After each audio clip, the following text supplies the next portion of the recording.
Hey, how's it going everyone? In today's video, let's go ahead and go over some complications that are actually compatible to be used on watchOS 6, as well as taking a look at some very interesting apps you might consider downloading. So this first one I would like to show you guys, let's switch to my active watch face and tap on this complication. Now the main app is called Liftin, and it's a fitness companion app. What makes this one different than other ones, this one's 100% free.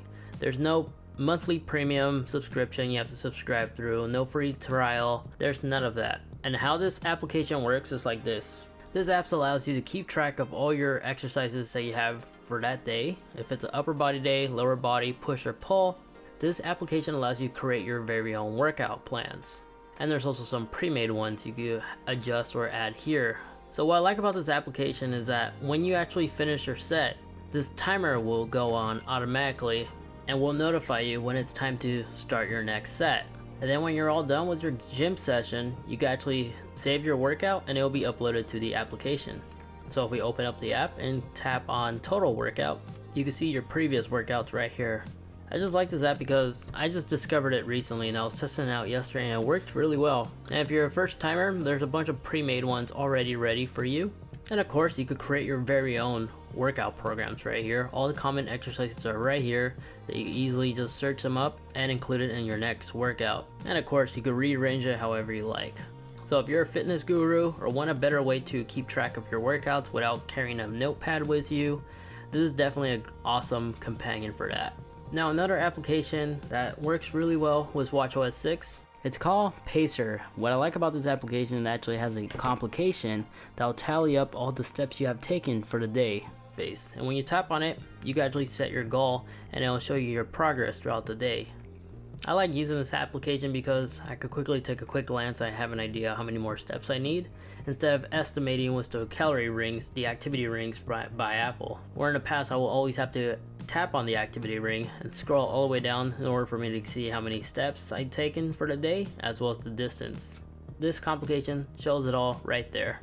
Stowcar is our next application I like to show you guys. Now, I'm sure we have a bunch of membership cards from retail stores to memberships like Costco, for instance. If you do, you're gonna really find this application useful. When you launch the application, you can see that I have my Costco wholesales card, membership card right there. Now, this application isn't well known because I used it at a few Costco, and depending on the employee, sometimes they're okay with it, they'll scan the barcode off your watch, but most of the time they're still gonna ask for the card. But I'm sure if we do an app awareness, more people start using it, the Costco employees or most Costco stores will learn to adapt and start using this. And they could also scan the same barcode on your phone. Then importing your membership cards or even coupon codes as well, it's really easy. You can either scan it with your phone's camera, or you can actually search on the retail store library list to import your membership card. So if you have a lot of membership cards and your retail store is cool with it, definitely do check out this application. And before we continue to the next one, let me quickly talk about my docs. I know I'm gonna get asked a lot, how am I able to save my docs to be my favorite? It's real easy. I really recommend doing this. If you're the type of person that usually opens up a bunch of application and you just want a quicker, faster way to access it without having a complication on your watch face. Let me just show it to you on the phone because the process is really easy. Simply open up the Apple Watch app. On this page, scroll down to docs, and it's by default it's gonna be on recent. Put it on favorites. When you put it on favorites, you have this list. You could add the applications you wish for them to show up on your dock, and you just tap and edit, and you can move the apps as well as just hit the little plus to add it on your list. You can only have up to 10.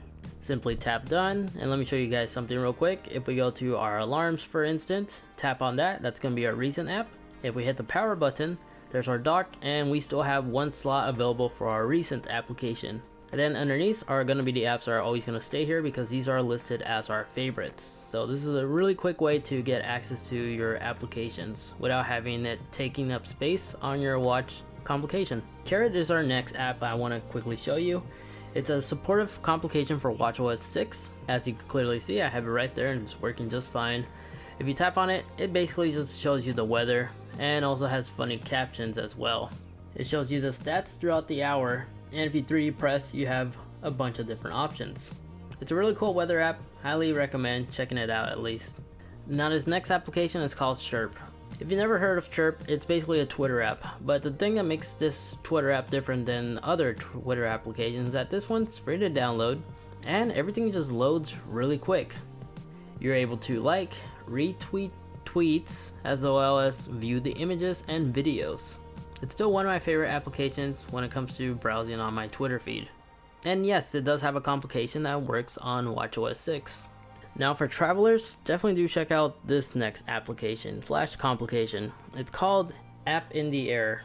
Now I know this application can be extremely useful, especially if you fly airlines constantly. This application, when you tap on it, it's not only a complication as you may saw, but it will also show you the check-in time for your terminal, boarding time, takeoff time, and landing. And on the next one, it shows you the status of your plane, when it's gonna take off. So when you're on the plane, you actually see the line right there as well. Now, what I like about this application is really easy to use. If you launch the main application on your iPhone, you could easily just enter the information of your ticket by either scanning it or logging in with your flight airline account. As well, you could check in here on the application as well. So since it's free to download and it's a complication that works really well on your Apple Watch, this is a must-have app for airline travelers. Citymap is our next application I want to quickly talk about and show you guys. It's really great, especially if you live in a city or a place where there's public transportation like buses, trains, even electronic bikes or scooter bikes that you rent. As you guys can see, you can save your home and work address or other favorites, and we'll show you the fastest way to get to there with public transportation. If you save the location on one of the stations, like BART for instance, it will actually show us the schedule on the next boarding time. So if you're using a lot of these transportation methods, definitely do check out this application. Now this next application is called Simple Radio, and what I like about this application, it allows you to listen to a bunch of radio stations all across the US. It could be either local radio stations, you could save it and listen to it off the Apple Watch with any connected Bluetooth headphones, so AirPods or even other Bluetooth headphones. You'll be able to listen and stream audio off the watch itself. And if you want to add more stations, maybe some non-local ones, you can actually launch the application and bookmark them and save it, and it's going to get added to the Apple Watch. It's free to download, and you can also play this with Apple CarPlay as well. Now, even though this Siri is smarter on watchOS 6, I still prefer using Shazam, because with the Shazam complication, I can simply just tap on it and it's already listening to whatever track is playing to identify it. Then if I would just use Siri, I'm going to have to activate Siri. Without saying anything, it's not going to identify the song because it doesn't know. In order to get Siri to identify songs, you have to actually say what song is playing. Yes, it's extremely quick when it comes to identifying songs, just like Shazam, because it is powered by Shazam. And you could quickly add it to your Apple Music if you're subscribed to it. The Shazam app doesn't allow you to do this. You're going to have to go on your phone if you want to add it to Spotify or Apple Music. But I personally love doing this method because I don't have to say anything if I'm inside my friend's car or inside a store. I'm sure we don't want to look like an idiot just telling our phone what song it's playing, with others around you hearing you. And yes, you can view your previously identified songs on this application as well. Now, although watchOS 6 is still technically in beta, it's possible this might get added later on, but as the time making this video, we still don't have a medication reminder. Although there was reports and leaks saying that we were going to go ahead and get one, we still don't have it. But I found this application that does a really good job and will send push notifications to your wrists when it's time for you to take your medicine or even vitamins. This application is called WebMD, and it allows you to create custom schedules when it's time for you to take your meds, or as I mentioned, vitamins as well. Mark it right here if you actually take in it or if you're gonna skip it. Then we'll go ahead and send that information to your smartphone. And I also find this application really useful because I wasn't expecting this, but it actually gives you instructions you can read on your smartphone if you need it, as well as giving you refill reminders. So if you need these type of reminders in your life, definitely do check out this app by clicking on the link in the video description down below. As in fact, all these applications that I featured in this video will be linked in the video description down below for you guys. But anyway folks, that's gonna be it for this video. Just wanted to go over 10 cool applications that have fully compatible complications that work fine on watchOS 6. So these are watchOS 6 ready, and share with you guys some new applications you could download for your current Apple Watch for those who aren't on watchOS 6 yet. But yeah, that's gonna be it for this video. If you guys want to check out some other applications that you might not know about, be sure to check out that playlist right there. And if you're looking for some awesome games for your Apple Watch, check out the game list playlist right there as well. Anyways, that's gonna be it for this video. Again, if you want to see more, make sure to hit that subscribe button. Like this video if you found this video informative. Share this video with a friend, family, a prison mate, do whatever. But that's gonna be it for this video. Thank you again for watching. Take care, and I'll catch you in the next one. Peace.